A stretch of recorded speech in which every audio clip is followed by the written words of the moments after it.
કેમ છો? જય શ્રી કૃષ્ણ, હર હર મહાદેવ, જય દ્વારકાધીશ. જો મારા આજના નવા બ્લોગમાં તમારું હાર્દિક સ્વાગત છે. અને રસોઈ પાણી થઈ ગયા કે બાકી? મારે જે બાકી છે, જે સવારમાં જે સાડીઓ ફોલ લઈને બેસી ગઈ છું, હજી આજે સાડીઓ બાકી છે. કાલથી બ્લાઉઝ સીવાનું, કાલ સાંજથી બ્લાઉઝ સીવાનું ચાલુ કરવાનું છે.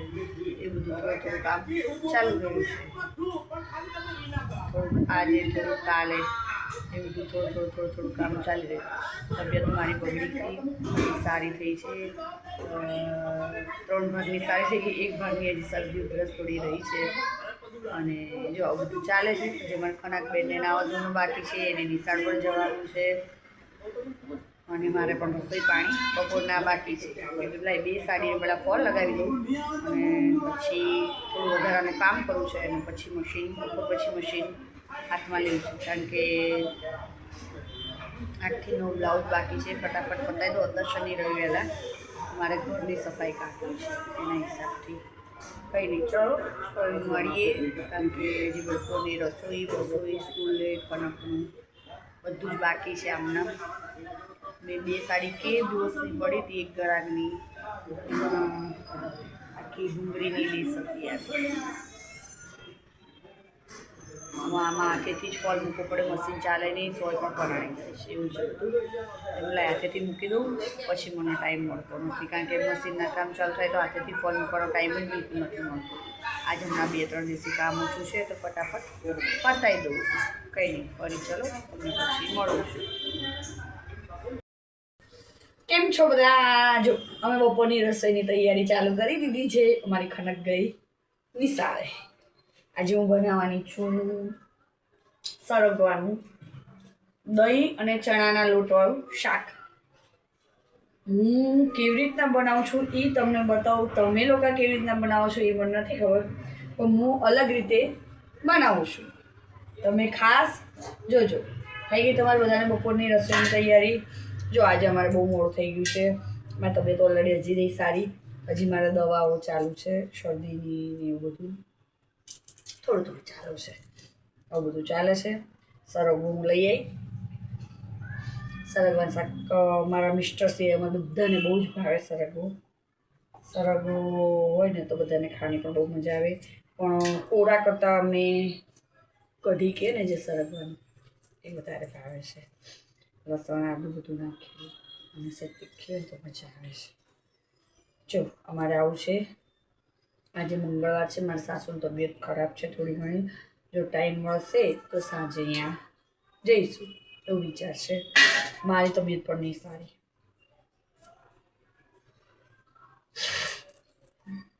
સમજ્યા? આવું બધું ચાલે છે. હજી રોટલીનો લોટ બાંધવાનો છે. આજે મારે પાણી વહેલું આવી ગયું. હજી કામ હતું બાકી છે. જે ઉઠીને મેં ચા પાણી નાસ્તા 10-10 કર્યા છે. અને હજી ખનકબેનને નિશાળ મોકલે એ બધું કર્યું. તાર તો જો પાણી પાછું આવી ગયું છે. તો ચલો કંઈક તો કરશું હવે. જો આજે બ્યુટિકનું કામ મારે નથી લેવા જવાનું. કાલનું બધું આપી 2 દિવસનું ભેગું લાવી હતી. તો કાલે આખો દિવસ મારી બ્લોગમાં તમે જોયું હશે કે કાલે આખો દિવસ મારે જો એટલે આખો દિવસ એટલે સવારે મેં 11 નહીં પણ 10:30 ચાલુ કર્યું હતું. પછી બ્રેક લીધું હતું ખનકને મૂકવા જવાનું ને એવું બધું. એ બધું પતાવી અને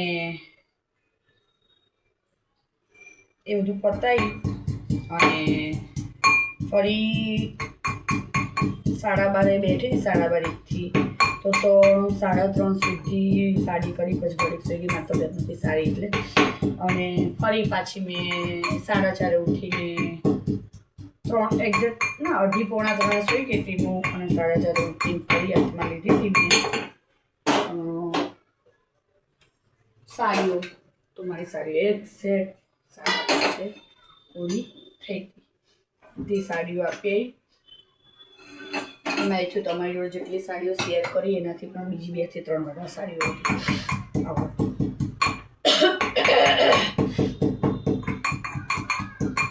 આવું બધું ચાલી રહ્યું છે. અમારે સરગવાની કઢી બનાવવાની છે.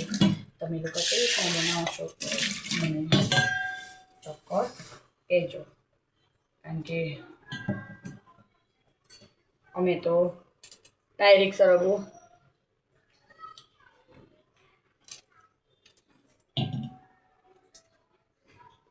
કરીએ છીએ, કારણ કે એને બાફતા નથી, કારણ કે બાફીએ તો એનું જે પ્રોટીન બધું હોય એ બધું બાફવાના પાણીમાં જતું રહે.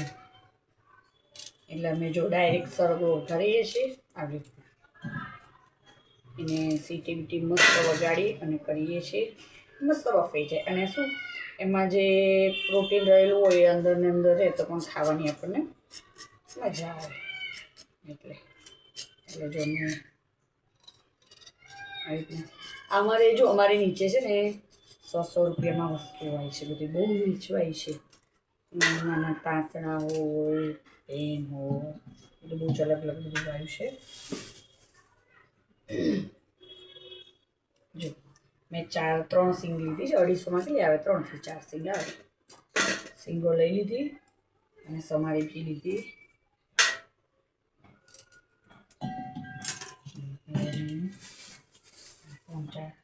રાખી કાલ માટે. જો સરગવાને મેં ધોઈ લીધો છે, જો સરગવો મેં ધોઈ લીધેલો છે. અને આદુ મરચાં અને લસણ લીધું, સૂકું લસણ અને મરચાં, લાલ મરચું, આદુ ત્રણે મસ્ત પીછી બધું ખાણી પરાળવા. જો તેલ આવી ગયું છે આપણું.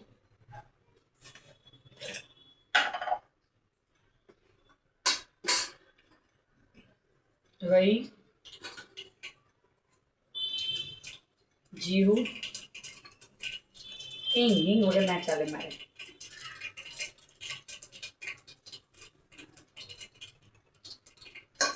હિંગનો વઘાર તો જોઈએ જ. અને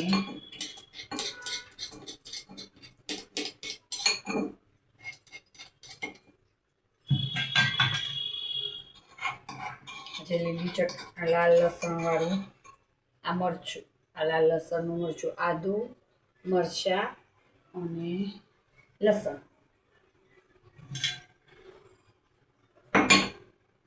બધું સંગાતે જ નાખવાનું, એટલે વઘાર બની જાય નહીં.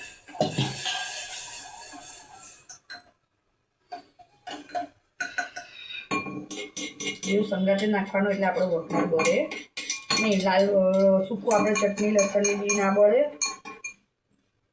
અને વઘાર પણ ના પેલો થાય. બેવ કરી અમે સરગવાનું શાક આવી રીતના વઘારીએ છીએ.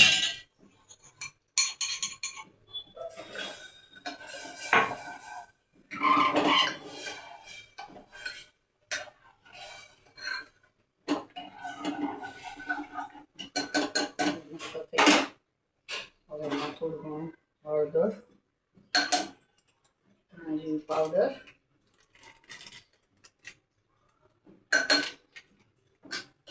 થોડું લાલ મરચું અને મીઠું.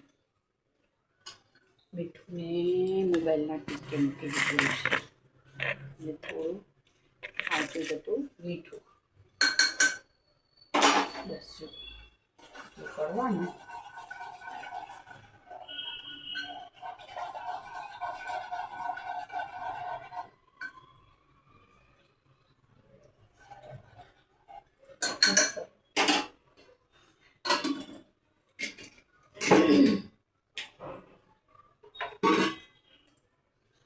મેં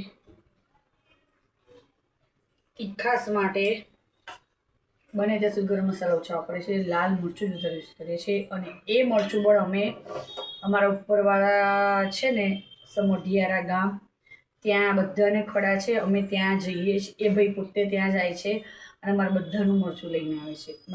હું 4 કિલો તીખું મંગાવું છું અને 3 કિલો મોળું મંગાવું છું. એવી રીતના મંગાવીએ છીએ. બહારનું મરચું બી યુઝ નહીં કરતા. આ મરચાંથી બિલકુલ એસિડિટી નહીં થતી. 350 રૂપિયાનું કિલો છે મરચું, પણ બહુ મસ્ત આવે છે. હું આ વખતે તમારી જોડે ચોક્કસ શેર કરીશ. અને જો આ સરગવો ધોયેલો ડાયરેક્ટ જ અંદર નાખી દઈએ છીએ. તો થોડું ઘણું પાણી નાખશું કારણ કે ચણાનો લોટ નાખ્યો છે એટલે થોડું ઠીક થશે ને હિસાબથી. કારણ કે સેજ પતલી હશે તો કઢી ખાવાની બહુ મજા આવે છે. અને ડાયરેક્ટ આપણે સરગવામાં આવી રીતના બનાવીએ છીએ ને તેનો ટેસ્ટ પણ બહુ મસ્ત આવે છે. કોઈક વાર તમે ટ્રાય કરજો ચોક્કસ. એવું હોય ને તો તમારે એક સીટી વગાડજો મસ્ત અને પછી એક સીટી કાં 2 સીટી અને વઘારી ધીમું રાખજો એટલે ઓટોમેટિક મસ્ત સરગવો બફાઈ જશે અને એ કઢી ખાવાની બહુ જ મજા આવે છે. અમારા તો છોકરા છે ને એવી કઢી બનાવીને તો લુખ્ખી ખાઈ જાય છે. અમારે સરગવાની કઢી તો બહુ જ છોકરાઓને ભાવે છે કે જોડે રોટલી ખાતા જ નહીં, ચમચીથી કઢીને સરગવો ચૂસીને ખાઈ જાય ને. એની કઢી જે અંદર આપણે સરગવો બફાઈ ગયો એટલે બધું એનું પ્રોટીન અંદર જ હોય કે આપણે અંદર કઢીમાં મસ્ત મિક્સ થઈ ગયું એટલે એકદમ મીઠું શાક લાગે છે. અને અમુક જણ એવું કરે છે કે સરગવો બાફે પેલા અને પછી વઘારે એટલે સીંગો હાવ ગળી જાય એટલે મજા ના આવે. આ તો મસ્ત આખી નાખી સીંગો રહેશે. હું તમને ચોક્કસ બતાવીશ કે આવી રીતના તમે શાક ચોક્કસ એકવાર બનાવજો, તમને પણ મજા આવશે ખાવાની અને તમે ચોક્કસ બીજી વાર બનાવશો. કંઈ નહીં, ચાલો હું ફરી ફટાફટ લોટ બાંધું કારણ કે તમે એક સીટી થાય પછી હું રોટલી કરી નાખું. એના પપ્પા જમવા આવશે, બપોરે જમવા આવે છે મારા મિસ્ટર. હમણાં ઠંડા છે, આ બધું ચાલી રહ્યું છે અને સાઈડો હમણાં થોડી નરમ ગરમ ચાલે છે એટલે ચાય 2 કલાક ચાય આવતા 2 થી 3 કલાક ચાય આવતા છે એવું ચાલી રહ્યું છે. અને મારે બી સીવવાનું બહુ છે પણ હમણાં મહેમાન આવી ગયા 2 દિવસ પહેલાં એટલે તું બહાર આવે ગયા થાકી બહુ ગયા છે એટલે આપણે દોડાવવું કરીશ. આવું બધું મારે ચાલી રહ્યું છે. કંઈ નહીં, ચલો ફરી મળીએ. હું ફટાફટ રોટલી કરું પછી તમને બતાવું મારું શાક કેવું બન્યું છે. જો મારે સરગવાનું શાક બની ગયું, રોટલી પણ થઈ ગઈ. જો હું તમને સરગવાનું શાક બતાવું કે અમે ડાયરેક્ટ વઘારીએ છીએ તો કેવું બને છે.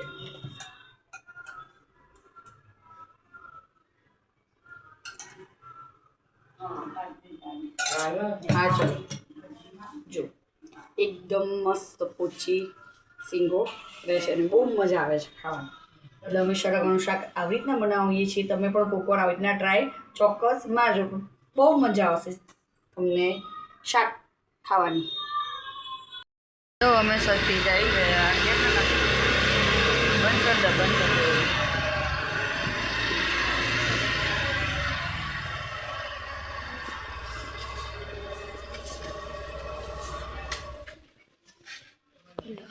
બંધ કરી દો કેમ છું? જો હું સરખીના ઘરે આવીશું આજે ફરી. 2 દિવસ પહેલા આવી હતી, આજે ફરી ઉકલી જવાના છે એટલે આયા. જો ખનક બા આઈને ફોન લઈને બેસી ગયા અને પરીક્ષા છે, ભણવાનો બહુ જોર પડે છે. પરીક્ષા નથી, બોર્ડની પરીક્ષા છે. જુઠ્ઠું પરીક્ષા બોર્ડ વાળાને એને પણ આવવાની છે તો પણ એને ભણવું ગમતું નથી. જો ફોન લઈને આવીને બેસી ગઈ. જો હું સરખીના ઘરે ફરી આંટો મારવા આવીશું થોડા કામથી. જો આવું બધું ચાલે, દોડા ભાગી. આજે અમારે સાંજે પાણી નથી આવવાનું. આજે અમારે ચેરમેને મોબાઈલ વોટ્સઅપમાં મેસેજ છોડી દીધો છે કે સાંજે પાણી નહીં આવે કારણ કે નીચે એનો મેઇન મોટો ટાંકો હોય છે. અમારા 480 ઘર છે, એમાં મોટો ટાંકો હોય એમાં લીકેજ તળિયું બતાવે છે. એટલે જ્યાં સુધી તળિયું હમું નહીં કરાવે, આજ આખા બપોર પછીનું ચાલુ કર્યું છે તો અખીરાત સુકવા દેશે. કાલ સવારે કદાચ પાણી આપશે એવું લાગી રહ્યું, પછી ખબર નહીં. આવે તોય ભલે, નહીં આવે તોય ભલે. જો આવું બધું ચાલી રહ્યું છે. અમે આ સરખેજ બાજુ આંટો મારવા. અમારા હર્ષિલભાઈ જો ફોન લઈને બહાર જતા રહ્યા અને એક ફોન લઈને ખૂણા બેસી ગઈ. જો ચલો ચા નાસ્તો કરવો હોય તો રતલામી સેવ મમરા ચા નાસ્તો કરવો હોય તો બોલાવતા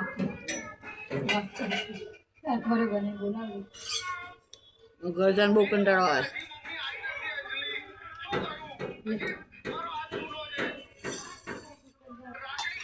ખંતા હે થોડી પીને હેડ